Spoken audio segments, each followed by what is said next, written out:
ದಲಿತರು ಬಂದರು ದಾರಿ ಬಿಡಿ, ದಲಿತರ ಕೈಗೆ ರಾಜ್ಯ ಕೊಡಿ ಅನ್ನುವಂತಹ ಕ್ರಾಂತಿಕಾರಿ ಗೀತೆಯಿಂದ ಪ್ರೇರೇಪಿತರಾಗಿ ದಲಿತ ಚಳವಳಿ ನಡೆದಂತಹ ನಾಡು ನಮ್ಮದು. ಸ್ವಾತಂತ್ರ್ಯ ಬಂದು ಇಷ್ಟು ವರ್ಷ ಕಳೆದರೂ ಸಾಮಾಜಿಕ ಸಂಕೋಲೆಗಳಿಂದ ಬಿಡಿಸಿಕೊಳ್ಳದೆ ವಿಲವಿಲ ಅಂತ ಒದ್ದಾಡ್ತಾ ಇದ್ದಾರೆ ಇನ್ನೂ ಕೂಡ ದಲಿತರು.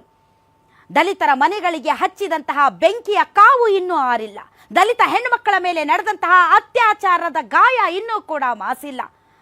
ನಿರಂತರವಾಗಿ ಅಸ್ಪೃಶ್ಯತೆಯಿಂದ ತೊಳಲಾಡ್ತಾ ಇರುವಂತಹ ಹೋರಾಡ್ತಾ ಇರುವಂತಹ ದಲಿತರ ಸಾಮಾಜಿಕ ಸ್ಥಿತಿಗತಿಗಳ ಬಗೆಗಿನ ಹೋರಾಟ ಇನ್ನೂ ಹೆಚ್ಚು ಹೆಚ್ಚು ಹೆಚ್ಚು ಹೆಚ್ಚು ಸುದ್ದಿ ಆಗ್ತಾನೆ ಇದೆ.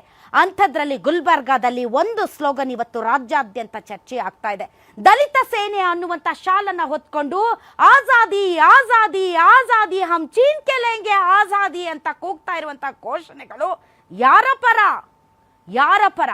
ದಲಿತರ ಬಗ್ಗೆ, ದಲಿತರ ಸಮಸ್ಯೆಗಳ ಬಗ್ಗೆ ಮತ್ತು ದಲಿತರ ಒಳಗಿನ ನೋವಿನ ಬಗ್ಗೆ ಹೋರಾಡಬೇಕಾದಂತಹ ಸಂಘಟನೆಗಳು ಇವತ್ತು ಕಾಶ್ಮೀರದಿಂದ ನಮಗೆ ಆಜಾದಿ ಬೇಕು, ಭಾರತದಿಂದ ಆಜಾದಿ ಬೇಕು ಅಂತ ಘೋಷಣೆ ಕೂಗ್ತಾ ಇರೋರ ತೀರ ಗುಲ್ಬರ್ಗಾದಲ್ಲಿ ಕೂಗ್ತಾ ಇದ್ದಾರೆ ಅಂತಂದ್ರೆ ನಮ್ಮ ದಲಿತ ಸಂಘಟನೆಗಳು ಎತ್ತ ಸಾಕ್ತಾ